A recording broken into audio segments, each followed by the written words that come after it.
Hey, Charles. Živeli svima. Today is a special day here in Serbia. Today is election day. It's actually the 24th of April. 24th of April, today is election day. Big day. A big day for the Serbian people and the Serbian politicians more so. Originally, this election was supposed to be in March of 2018, but Aleksandar Vučić, the prime minister, he called for early elections. So they're being held today. He's looking for a bigger majority to really help propel them toward the European Union. So I wanted to talk a little bit today about the political system here in Serbia and show you some of the key parties and talk about who is in charge of them. If you're familiar with the USA, you know our system is a little bit crazy. We're based on the Electoral College, which each state has a different number of electoral votes. In the primary part of it, which is going on right now, the Republican side, you've got Donald Trump and Ted Cruz and Kasić. He's a Croat. Did you know that? Croat ancestry from Ohio. They're running for the Republican side. The Democratic side, it's Hillary Clinton and Bernie Sanders, my boy. The Democratic side has superdelegates, people that are elected governors, congressmen, different people that have their own special vote that counts. Crazy system, the way it works in the USA. Here in Serbia, what's going on now, it's very similar to the rest of Europe. They have a parliamentary system. There's 250 seats in their parliament, you could say. They need 126 seats to have a majority. So here in this country, they do a lot of what you call forming coalitions is what they do, and we don't do that in the USA. Because we have two parties in the USA, actually two legitimate parties. We've got more in the USA, but they don't ever make the government. Here in Serbia also, you need to make 5% of the vote to reach the 5% threshold to get a seat in the parliament. Currently, there's parties like Srpska Radical Stranka that we're going to talk about here in a minute. It has zero representation in the Congress. I think LDP, it has zero representation, and there's a few more. But currently, the number one, the biggest, most powerful one already is Srpska Napredna Stranka. And that's led by Aleksandar Vučić, and also the president of this country, Tomislav Nikolić. He's also a member of SNS, they call it. SNS, we would say, but they say SNS in their language. But he's got 158 seats already, and you need 126 to get to gain majority power. So he's in pretty good shape, but they're looking to do more here. And something you'll notice when you come to Serbia during election time, these are publicly funded elections, and there is posters, there's these sticky posters everywhere you can imagine. They're supposed to have like a permission to put something up, but they don't. They just put them all over, and it's all taxpayer money. It's kind of sad. But let's go through some of these are some of the most popular political parties here today that the people are going to vote for. I am not taking sides, of course. My boss always kicks my ass, and all my friends say, don't get involved in Serbian politics. I'm not at all involved. I'm enlightening you as to who and what the political parties are here in Serbia. Okay? Is that fair enough? I'm not getting involved in it. I'm showing you their little logos and talking a little bit about them. The government here in your country helps me with my visa status, so I cannot get involved in it. I have my own views on certain things, and it's different in the USA. USA, I'm a very liberal Democrat, but this is a totally different country, so I'm a little bit different over here, but I'm not going to tell you what I am and what I support, because most of you probably don't give a fuck.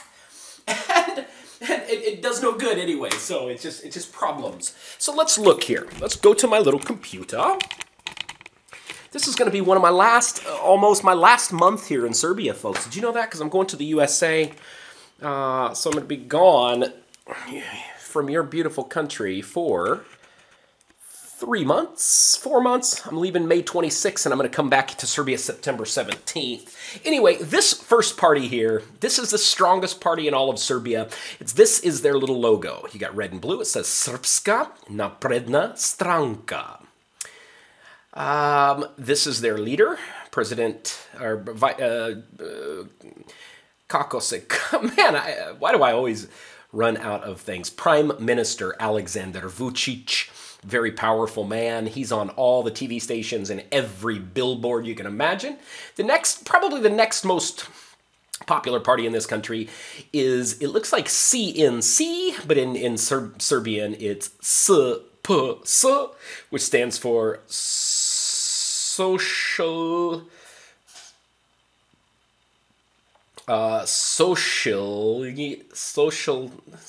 the Socialist Party of Serbia is what it stands for, OPA. And this is their leader. Ivica Dačić is his name. And he is currently their foreign minister here in Serbia. He's all over the news and everything too. But this party, the Socialist Party of Serbia, very popular party. And they had, here in Novi Sad, it's the second biggest city, so of course you have lots and lots of political rallies. We had a big one for Srpska, the Socialist Party of Serbia, and all the rest of them. Next one out there is probably Demokratska Stranka. It's got this little blue with a little yellow thing there. And this political party here is led by a guy named Palic, right? Is that how you say his name? Forgive me, let me find the gentleman. I think that's his name. Yeah, this guy right here. Man, what's his name? Pajic. Is that his name?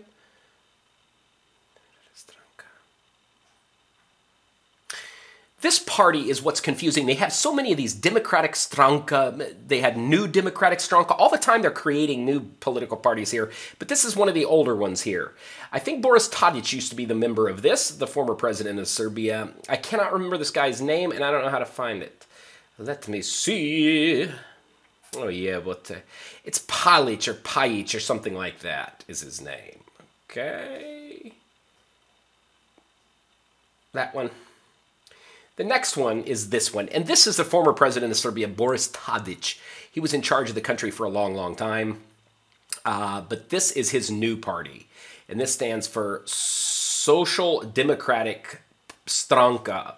The Social Democrats Party, the Socialist Democrat Party, and they have formed a coalition with LDP and LSV, which we'll talk about in just a moment. But they're running together. All their billboards say Čanak, Tadic, and Chedo, something like that. And that's the leaders of these parties. But Boris Tadic is a very popular guy. A little brown spot, and a black spot in his white hair. He's a really good speaker. I like to listen to him. I thought he was very presidential. But he wasn't very popular here, and they really suffered a massive defeat when he ran for re-election. They got really killed, the Democratic Party, so he created a new Democratic Party. Now he created another one here he's the leader of.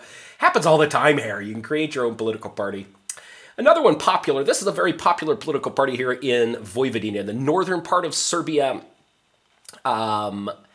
This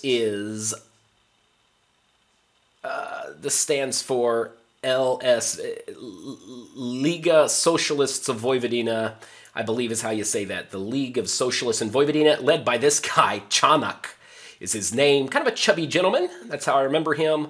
But the League of Socialists of Vojvodina, Social Democrats of Vojvodina, and they are popular, like I said, up here. There's a lot of Serbians from the middle of the country and the southern country of Serbia that don't like this party because they think they're separatist movement. But anyhow, that's that party, LSV. Another one here, this is LDP, Liberal Democratic Party, is what it stands for, and it's led by a guy a lot of Serbians make fun of. This gentleman here, Chedomir Jovanovic is his name. That's Čanak, Tadic, and Jovanovic. A lot of people make fun of him. He had a drug issue for a time. All my Facebook friends and everything make fun of this gentleman. Very liberal type part of the Serbian political elite. But this political party, it's in coalition with those guys, LSV and the Socialist Democratic Stranka. And he's got the most likes on Facebook, they said. Something the other day they showed. He's very popular on social networking. But anyhow, that's that political guy. Then we've got this one, which online, this political party gets so much attention. If you were someone that just pulled up Serbian videos on YouTube, you pulled up Serbian Facebook and different things, this so many folks claim to be members of this political party, and this stands for Srpska radikalna stranka. It's a radical party, very right-wing party. It's led by this gentleman here, Dr. Vojislav Šešelj, very intelligent man. He's got a number of different degrees.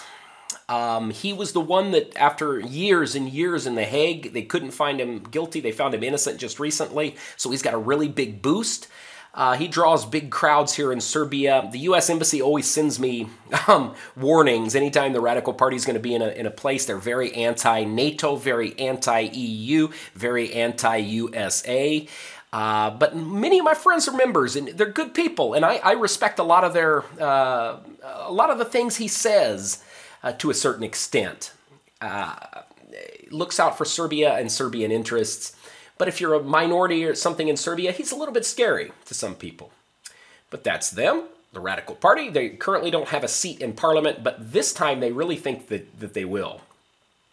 Next one. This is a very right-wing nationalist movement called Dveri Party. And it's currently in cohort. This is their leader, Boško Obradović. And this is a young lady from a party called Democratic Stranka of Serbia. Her name is Ivić, I think, Sandra Ivić and Boško Obradović. They're kind of formed together, as I stated earlier. That's Mr. Boško Obradović, a very, very right-wing, radical type movement. And they don't have any seats currently, but they're kind of popular. I hear a lot of people that are supporters of this movement. They're big into the church movement. They believe that Serbian Orthodox faith plays a big part in all this and stuff. And you can see on their site they actually have Russian language and they've got English language on there. But that's Dveri. Then you've got Demokratska Stranka Serbia. So many of these confuse the hell out of me. You know, earlier we had DS, Democratic Stranka. Then we have Democratic Stranka Serbia. This is a party that's been around for a bit. It was created by a guy, if they have his picture on here, Kostunica, I think, wasn't it? Am I correct on this? Maybe I'm not. There was a guy named Kostunica. He used to be the president. He became into power after Slobodan Milosevic was toppled, and I think he's the creator of the Democratic Stranka of Serbia. But currently, the lady that's the main one is Mrs. Ivić, Sandra Ivić. Okay. Next one. This is a guy I like to listen to. Very educated gentleman. And this stands for Dosta je bilo Saša Radulović. Dosta je bilo means enough is enough. He was a member of the Srpska napredna stranka. He was in their government as not a member, but he was something in their economic sector. And he was fired from that. And I enjoy listening to him. Very well, he speaks very good English. He's been on CNN. He's been on a lot of different things. And he's big into opening up and showing people what's going on with the money in Serbia. But that's kind of their political logo. Anytime you hear Dosta je bilo, it's Saša Radulović. And then I pulled this one up because this is kind of a funny one I found. I live in the middle of Novi Sad, and we have a lot of these booths. I live really close to the Russian Cultural Center here, and a few days in a row there's been these big booths, as you see in Serbia, with trying to get you to vote and give you propaganda from their political parties. And this says Ruska Stranka, Russia Partia is what that says in Russian language. It's got Serbian and Russian. It doesn't have English, of course, because they don't like that. But they believe in a closer ties with Russia, which is a very popular movement here in Serbia with most younger folks. And a lot of folks I know are really into that. So, anyhow, this party, I don't know the leader of it. I don't have any idea his name, and I don't think they're going to go too far, but they're against NATO. Very similar to Veri. I don't really know the difference. Maybe you fine folks watching can tell me the difference in those. But this election is going to be big for both sides because in 2020, supposedly that's the conversion into the European Union if Serbia decides to do so. That was kind of the entry date. So that's why Vučić is wanting to do what he's doing now, to call these elections earlier to show his support. A lot of people said also he did it because they think in a couple years he will not be as popular. But A big surge for Napredna Stranka will really push them toward the European Union. And a victory for the other side, the Russian party, the Radical Stranka, the Dveri movement, the DSS, that could keep that from happening. So we'll see, my friends. That's it. Little briefing on Serbian politics. Do viđenja.